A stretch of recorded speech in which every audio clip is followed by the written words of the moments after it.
तो welcome back everyone once again this is Shankar Kumar और एक बार फिर आपका बहुत बहुत स्वागत है अपने इस प्लेटफॉर्म पे। और यहाँ आज हम कोशिश करेंगे आपके इस कंक्लूड करने की। जैसा कि आपको पता है कि ये रिवीजन सेशन है और यहाँ पे पिछले कुछ ही दिनों से हम डिस्कस कर रहे हैं आपके क्लास नाइन्थ के का दूसरा चैप्टर, जो कि है rise of socialism and revolution in Russia. Already हमने इसके बारे में थोड़ा बहुत पढ़ रखा। ये स्लाइड है जिसके जरिए आप पूरी चीज़ों को एक बार में ही समझ सकते हो, ऑब्जर्व कर सकते हो। तो this is the summary of whole content of this chapter. ठीक है, फिर आगे बढ़ते हैं। तो आपने देखा था, थोड़ा सा हमने बात की थी कि सोशलिज्म और कैपिटलिज्म में क्या अंतर है। इन सभी चीज़ों को आपके सामने हमने रखा था। फिर यहाँ से आगे बढ़ते हो तो हमने बात की थी रेड की। रेड एक सिंबल हो जाता है सोशलिज्म कैपिटलिज्म का। और इसीलिए यहाँ पे टाइटल को देख रहे हो, यहाँ पे कुछ इस तरीके से रखे जाते हो लाइक द रेड डाउन, मतलब this is the beginning of socialism.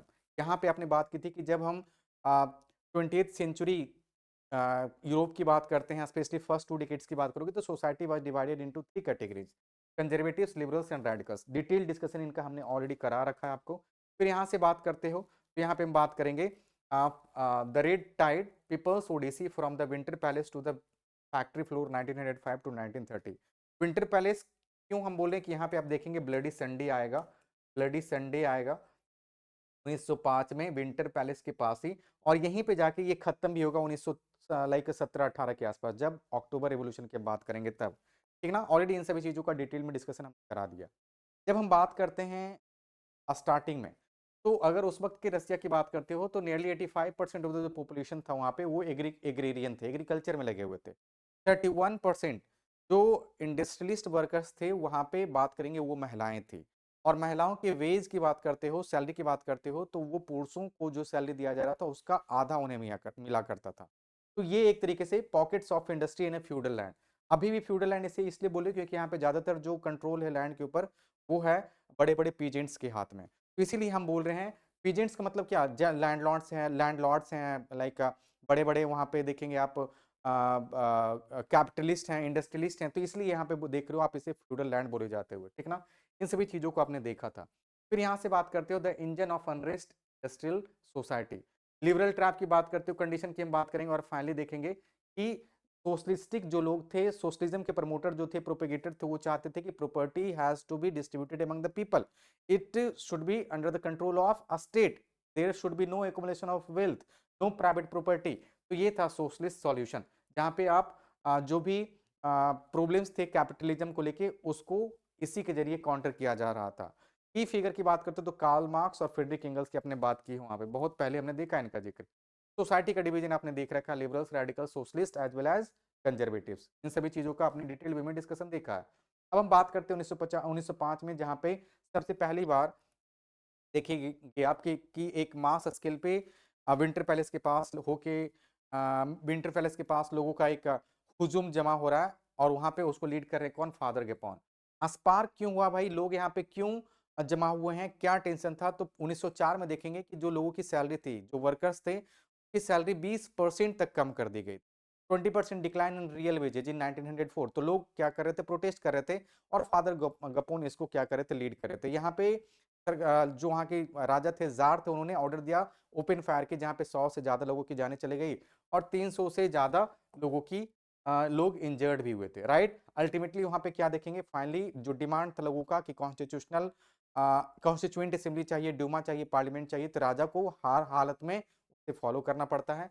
आ जाता है डूमा, पर वो जो डूमा है वहां पे देखेंगे आ, जो लिबरल्स और रेडिकल्स वो अब पसंद नहीं आ रहे हैं किनको, राजा को। राजा अब वहां पे क्या करेंगे, 75 दिन के अंदर ही पहले डूमा को कैंसिल कर देंगे, दूसरा डूमा को भी कुछ ही दिनों में उसे कैंसिल कर देंगे, तीसरा डूमा जो बनाएंगे उससे पहले वो एक कॉन्स्टिट्यूशनल अमेंडमेंट लेके आएंगे, जिसके जरिए अब लिबरल्स और रेडिकल्स बैठ ही नहीं सकते हैं कहां पे, इस डूमा में।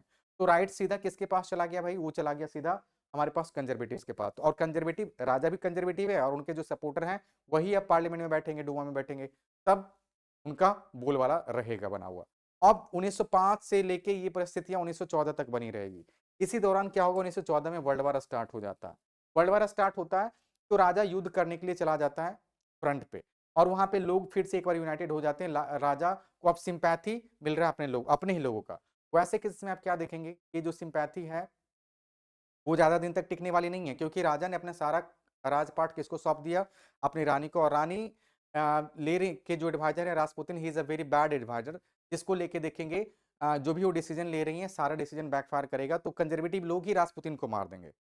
ठीक है ना? और राजा को भी जब ये बात पता चलेगी तब तक काफ़ी देर होगा, लोग भी अब क्या हो गए हैं, काफ़ी उत्तेजित हो गए हैं। अंत में फ़ेब्रुअरी रिवॉल्यूशन आ जाता है, जहाँ पे एक फूड शॉर्टेज होती है, जिसको लेके महिलाएँ प्रोटेस्ट कर रही हैं विंटर पैलेस के पास, और जो इंडस्ट्रियलिस्ट वर्कर्स हैं, सभी लोग प्रोटेस्ट कर रहे हैं। उनको मारने के लिए राजा भेजता है सेना, फ़रवरी 1917 की बात है, सेना भेजता है, पर वो सेना भी उनके ऊपर फायर करने से मना कर देते हैं और इन्हीं लोगों के साथ हो जाते हैं।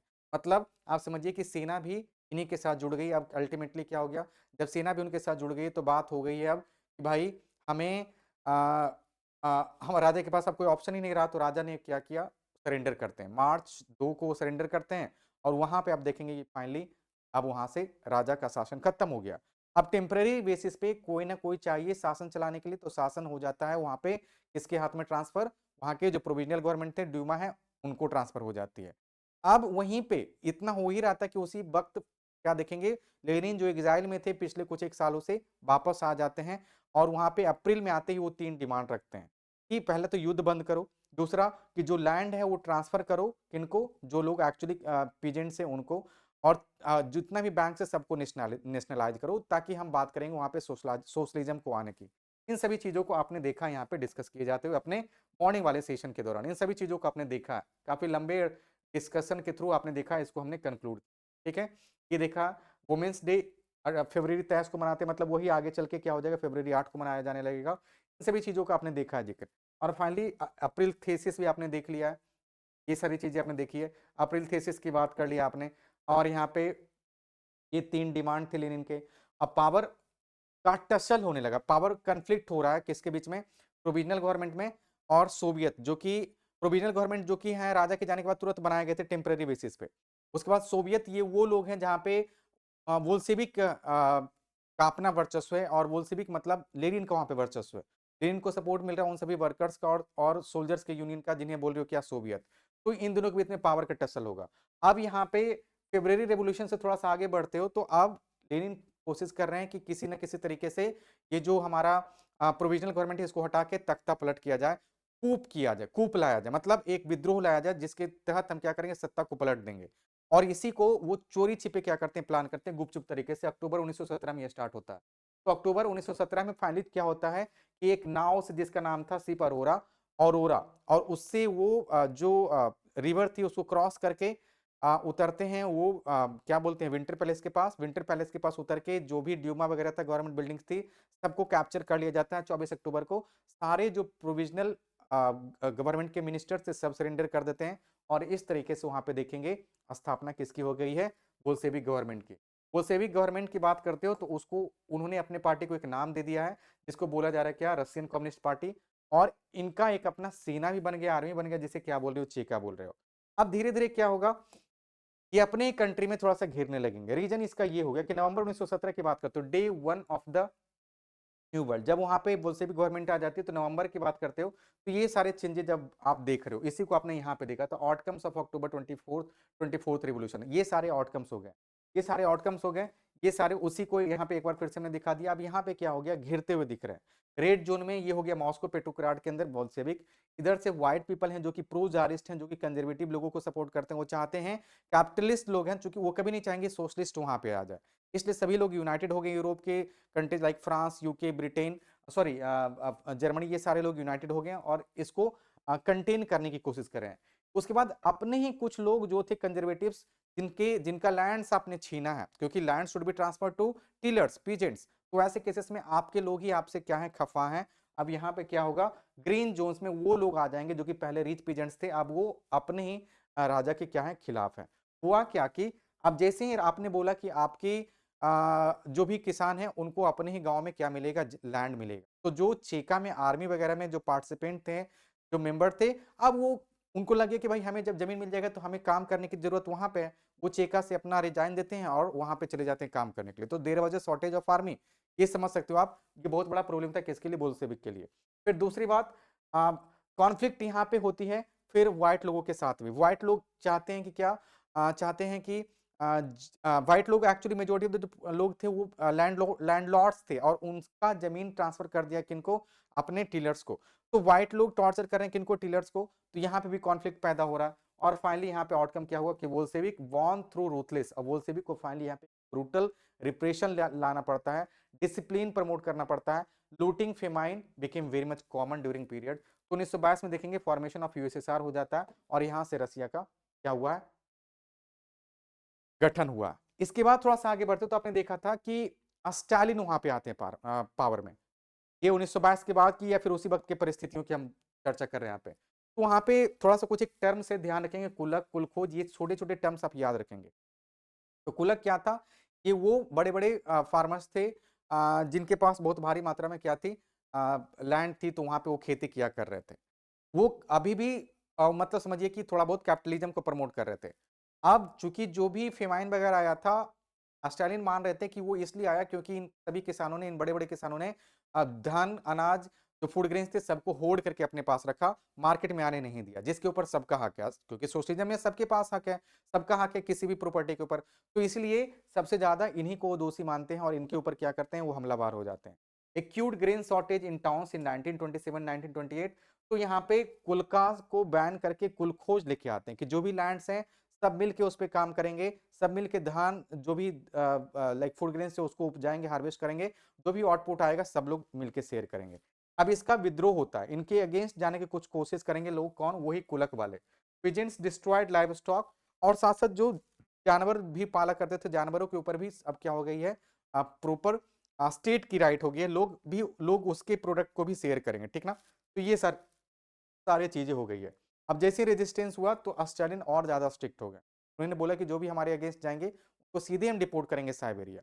और उस केसेस में आप देखेंगे बहुत सारे लोगों को डिपोर्ट किया गया, बहुत सारे लोगों को एग्जाइल कर दिया गया। ये था उस वक्त का रेजिस्टेंस। पर इतना करने के बाद भी कंडीशन सुधरा नहीं, 40 लाख लोगों की जानें चली गई 1930, राइट। फिर फाइनली क्या रियलाइज होता है इनको कि स्टालिन अब इंडस्ट्रीज की तरफ मूव कर रहे हैं, प्लान्ड इकोनॉमी। अब ये बात कर रहे हैं प्लान्ड इकोनॉमी की, और इसी को बाद में इंडिया जाके फॉलो करेगा। इंडिया जब आजाद होगा तो फिर से वो इसी को फॉलो करेगा और काफी प्लान्ड इकोनॉमी के जरिए काफी कम समय में काफी कुछ हासिल कर लेता है ये रसिया। तो क्या देख रहे हो, ये देखिए 25%, 50%, 75%, 100, 125 इंडस्ट्रियल ग्रोथ 1929 से 1933 के बीच। कोल, स्टील, ऑयल, इन सभी चीजों को टारगेट किया जा रहा है कि आने वाले 5 सालों में, 10 सालों में हम इन सभी चीजों को क्या करेंगे, अचीव करेंगे। अब ये सिंबल जो देख रहे हो कि चिमने से धुआं निकल रहा है, ये माना गया कि रसिया जिंदा है अभी, मतलब रसिया सांस ले रहा। The smoke from the chimney is breathing of Soviet Russia. इससे माना जा रहा है कि रसिया सांस ले रहा, जिंदा है, और ये एक बहुत बड़ा सिंबल है कि वहां पे इंडस्ट्रियल ग्रोथ इससे चल रहा, ग्रोथ के चलते रसिया जिंदा है, ये समझ के चलिए, ठीक है ना। फिर बात करते हैं इंजीनियरिंग अ सुपर पावर। अब सेंट्रलाइज प्लानिंग जैसे ही आता है, 5 ईयर प्लान जैसे ही लेके आते हैं 1927, 1932, 1933, 1938, काफी कम समय में रसिया काफी कुछ हासिल कर लेता है। इंडस्ट्रियल सर्च की बात करते हैं, oil, coal and steel output grew by 100%, by 100% देखेंगे ग्रोथ आएगा। एग्रीकल्चर से जब उन्हें लगा कि अब नहीं आउटपुट आ सकता तो वो 5 ईयर प्लानिंग की तरफ बढ़ रहे हैं, और वहां पे कुछ एक सालों में ही देखेंगे 2 डिकेड, मतलब क्या बोल सकते हैं, 1 डिकेड के अंदर ही 2 5 ईयर प्लान जो लेके आते हैं 1 डिकेड के अंदर, उसके जरिए उनको 100% ग्रोथ देख रही है ऑयल, कोल और स्टील इंडस्ट्रीज के अंदर। New factory cities like Magnitogorsk appeared from nothing. पहले जहां पे कुछ नहीं था वहां पे देखेंगे एक नया सिटी बहुत बड़े स्केल पे उभर रहा है, जिसका नाम है मैग्नीटोगॉर्स्क। फिर बात करते हैं सोशल ट्रांसफॉर्मेशन की।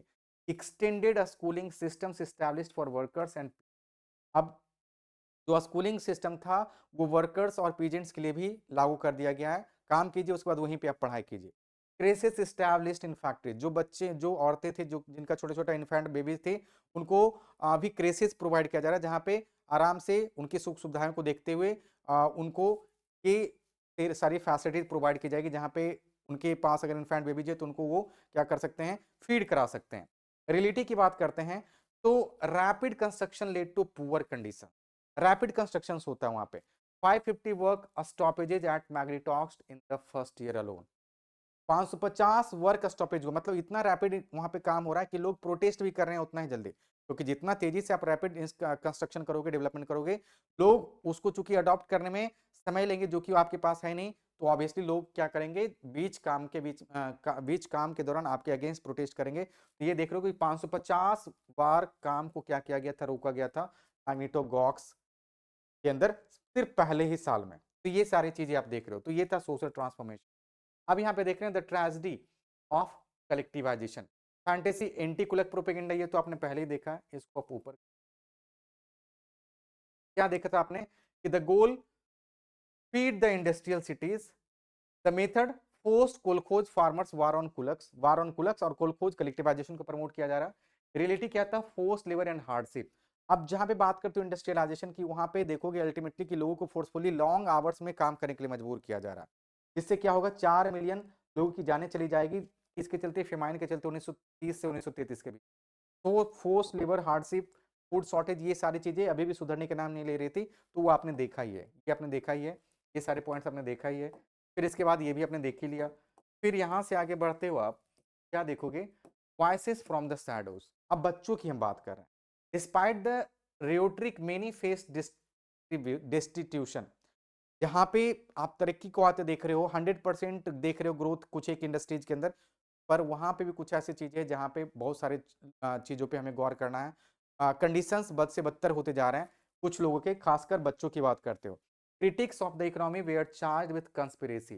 Bye 1939 over 2 million people were in और लेबर कैंप्स। बताइए, इतना कलेक्टिवाइजेशन, इतना एक्सेसिव सोशलिज्म प्रमोट किया जा रहा था कि 2 मिलियन मतलब 20 लाख लोग जेल में थे या फिर लेबर कैंप्स में भी बाय 1939।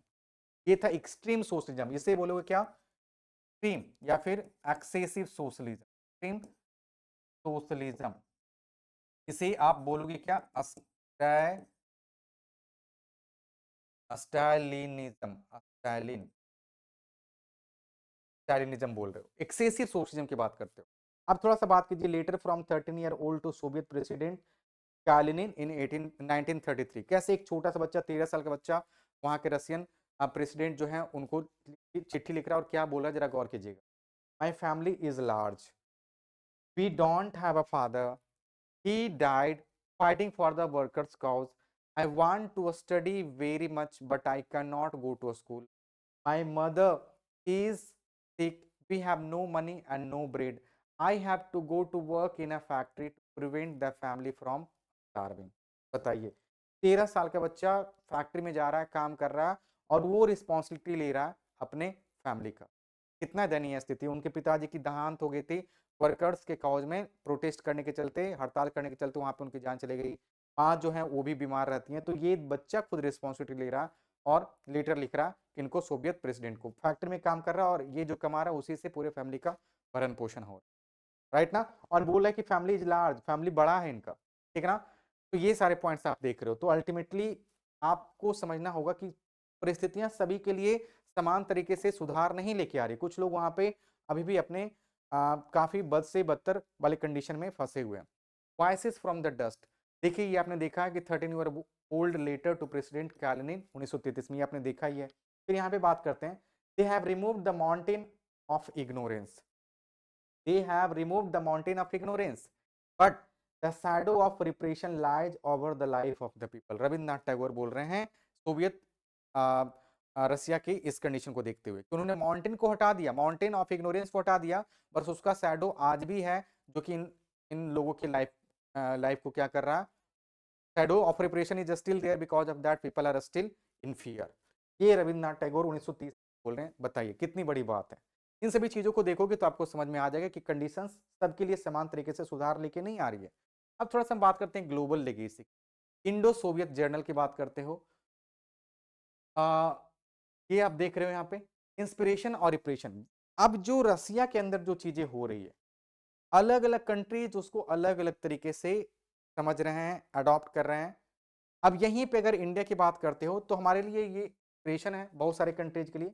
बहुत सारे कंट्रीज इसे रिप्रेशन के तौर पे देख रहे हैं। Communist parties formed globally, for example Great Britain में भी कम्युनिस्ट पार्टी बन जाए।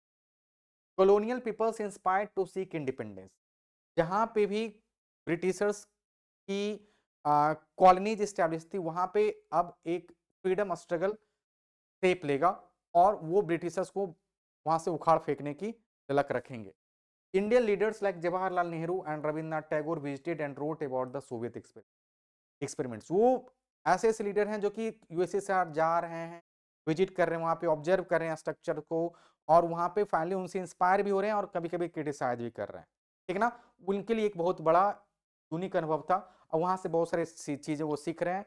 नए भारत में उन सभी चीजों को वो अप्लाई करने की भी कोशिश करेंगे। इसलिए आपने देखा कि हमारे कॉन्स्टिट्यूशन के अंदर सोशलिज्म वर्ड इंक्लूड किया गया था, ठीक है ना। और वो इसलिए क्योंकि ये रसिया के थ्रू ही हम देख रहे हैं अपने कंट्री के जो उस वक्त के लीजेंड्स थे, यंग यूथ थे, उनके दिमाग में ये बात बैठाई जा रही है। और इन्हीं से इंस्पायर होकर देखेंगे इंडिया के अंदर भी CPI, communist party of India का फॉर्मेशन होगा। फिर बात करते हैं रिप्रेशन की। By the 1950s the world acknowledged the Soviet government style did not match the ideals of the revolution। 1950 आते आते तक वर्ल्ड को ये पता चल जाता है कि भाई ये सोवियत स्टाइल का जो सप्रेशन है, रिवोल्यूशन है, ये लोगों को पसंद नहीं है। क्योंकि इसमें बताइए 40 लाख लोग की जान चली जाए, जेल में रहे, और कितने ज्यादा लोगों को क्या हुआ, बहुत सारे ऑफिशियल डेटा नहीं है। तो ऐसे केसेस में माना जाता है कि ये सही नहीं। A backward country became a great power and fed its poor, but it denied essential। एक backward country एक बहुत बड़ा पावर बन जाता है, रसिया की हम बात करते हैं, and fed its poor, अपने लोगों, गरीब लोगों की इसने खा गया, but it denied essential freedom and imposed development through repression। और वहां पे जब सब कुछ अच्छी होने लगती है, चीजें अच्छी तरीके से बाहर होने लगती है, तो वहां पे क्या कर रहे हो आप कि वहां पे लोगों के आप जो फ्रीडम है वो आ, उनसे छीन ले रहे हो। इनफोर्स क्या कर रहे हो आप वहां पे, रिप्रेशन। ये है यहाँ पे रिप्रेशन जो कि आपके सामने रखा जा रहा है। तो ग्लोबल लेवल पे अगर आप देखोगे तो कंट्री लाइक इंडिया जो कि ब्रिटिशर्स या फिर अलग अलग कॉलोनियल रिजाइम से आजाद होने की कोशिश करें, उनके लिए तो एक मोटिवेशन है।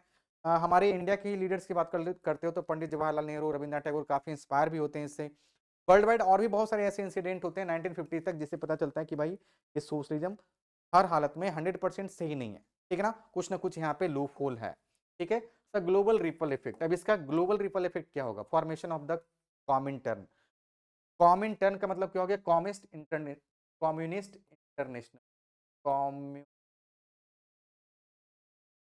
इंटरनेशनल, इंटरनेशनल मतलब कॉम इंटर्न, ठीक ना। स्टार्टिंग में कुछ एक वर्ड्स को मिलाइएगा दोनों का तो कॉमन टर्न बन जाएगा। आप अलग अलग कंट्रीज में देखेंगे कम्युनिस्ट लाइक पार्टीज का फॉर्मेशन हो रहा है। इंडिया में बात की आपने, यूके की बात की, communist university of the workers of the east का फॉर्मेशन होता है। Inspiration for anti colonial movement globally, London, Moscow, China, Delhi, सभी जगह देखेंगे सोशलिज्म अपना, कम्युनिज्म अपना पैर पसार रहा है, राइट। इंडो सोवियत जर्नल की बात करते हैं तो वहां पे देखेंगे कैसे हम उनसे इंस्पायर हो रहे हैं और लेनिन की बहुत सारी बातों को हम फॉलो करने की कोशिश कर रहे हैं, राइट।